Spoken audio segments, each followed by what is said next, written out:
Assalamualaikum warahmatullahi wabarakatuh.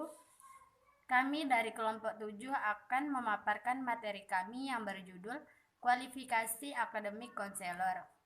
Baiklah, saya di sini akan menjelaskan tentang kualifikasi akademik konselor. Menurut Peraturan Menteri Pendidikan Nasional Nomor 27 Tahun 2008 tentang standar kualifikasi akademik dan kompetensi konselor. Menurut peraturan ini, konselor adalah lulusan S1 di bidang bimbingan dan konseling dan lulusan PPK atau pendidikan profesi konselor dari LPTK yang diberikan izin untuk menyelenggarakan program ini oleh pemerintah atau Direktorat Jenderal Pendidikan Tinggi Kementerian Pendidikan Nasional. Konselor wajib memiliki kompetensi akademik dan profesional sebagai sosok utuh.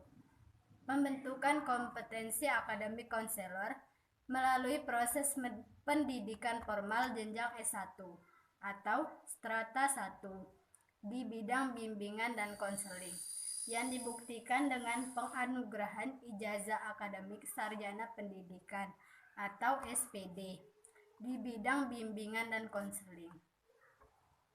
Baiklah, yang dimaksud dengan kompetensi ini adalah suatu nilai atau kemampuan yang dimiliki seseorang dalam jabatan tertentu yang direalisasikan yang dapat kita lihat dalam kebiasaan mereka berpikir dan bertindak. Nah, yang dimaksud dengan kompetensi konselor itu adalah kemampuan pedagogik, kepribadian, sosial, dan profesional. Yang harus dalam pelayanan konseling itu, kemampuan yang kompetensi atau keahlian yang harus dimiliki konselor itu adalah satu, memiliki wawasan yang terpadu tentang konseling. Misalnya, tujuan konseling itu apa landasan konseling itu apa saja, fungsi dari konseling itu apa, dasar-dasar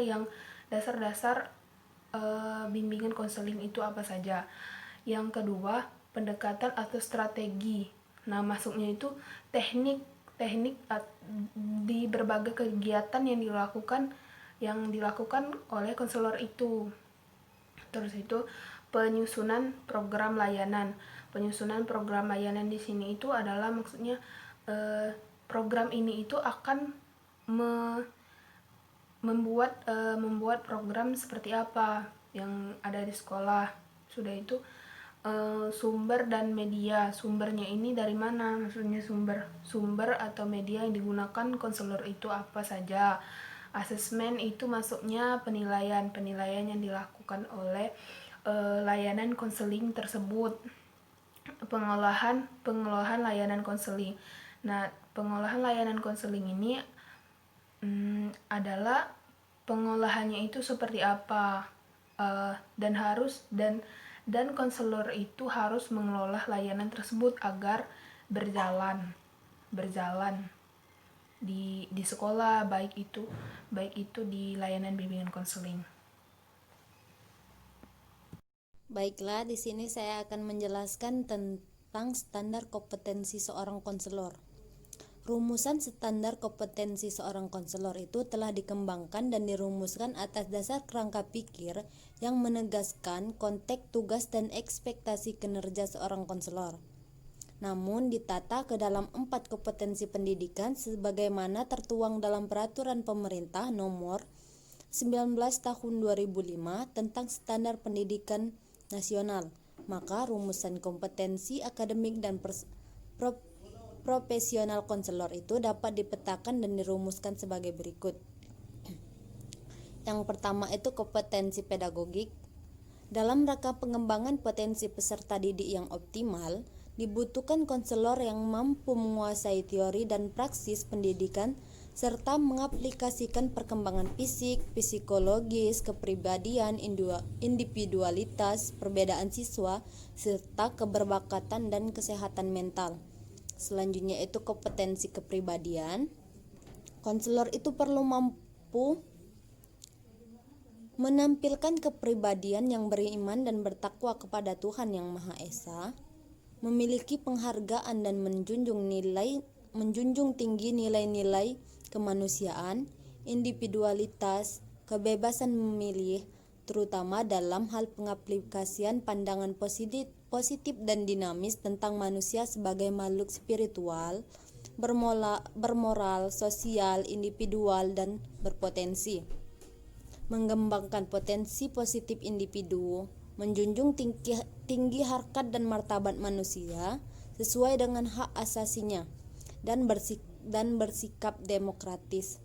Tujuannya itu tentu saja untuk membentuk karakter bangsa yang memiliki integritas secara personal dan tetap menjunjung nilai-nilai kemanusiaan, serta memberikan kebebasan siswa untuk memilih masa depannya sesuai dengan harapan dan cita-cita serta potensi yang dimiliki melalui fasilitas perkembangan dalam layanan bimbingan konseling secara khusus dan layanan pendidikan serta pembelajaran secara umum.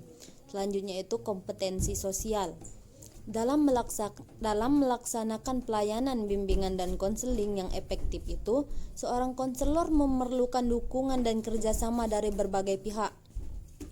Untuk itulah, maka dibutuhkan konselor yang memiliki kemampuan kolaborasi dengan berbagai pihak, terutama dalam memahami dasar, tujuan, organisasi, dan peran-peran pihak lain di tempat bekerja, mengomunikasikan dasar, tujuan, dan kegiatan layanan bimbingan konseling, serta bekerja sama dengan pihak-pihak terkait dalam tempat bekerja.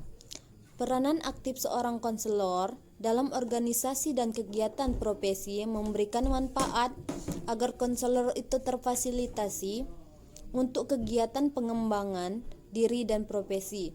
Konselor yang mampu berkolaborasi dengan profesional dari profesi lain sangatlah membantu untuk menyukseskan pelayanan bimbingan konseling secara menyenangkan sesuai dengan kebutuhan yang dibutuhkan. Yang keempat itu kompetensi profesional. Seorang konselor itu harus mampu merancang program layanan bimbingan dan konseling yang sesuai dengan analisis kebutuhan siswa. Penyusunan program bimbingan dan konseling yang berkelanjutan berdasarkan kebutuhan peserta didik secara komprehensif dengan pendekatan perkembangan dan memfasilitasi perkembangan akademik, karir, personal, dan sosial siswa. Keefektifan pelayanan yang dilakukan konselor dapat terlihat apabila konselor itu mampu melakukan evaluasi hasil, proses, dan program bimbingan konseling sehingga dapat menindaklanjutinya. Keprofesionalan konselor itu tidak hanya dilihat dari keberhasilannya memberikan pelayanan, tetapi juga kemampuan seorang konselor untuk menguasai konsep dan praksis penelitian serta memanfaatkan hasil penelitian bimbingan dan konseling untuk mengembangkan diri dan profesionalitasnya. Operasional pelayanan guru BK PAUD. Konsep operasional adalah konsep yang digunakan untuk menjelaskan konsep teoritis agar mudah dipahami. Selain itu, konsep operasional juga berguna untuk mempermudah mencari data di lapangan. Konsep operasional ini juga mencari indikator-indikator yang digunakan untuk mencari masalah-masalah yang dihadapi dalam meneliti pelaksanaan bimbingan konseling yang dilakukan oleh pembimbing terhadap pelaksanaan konseling individu.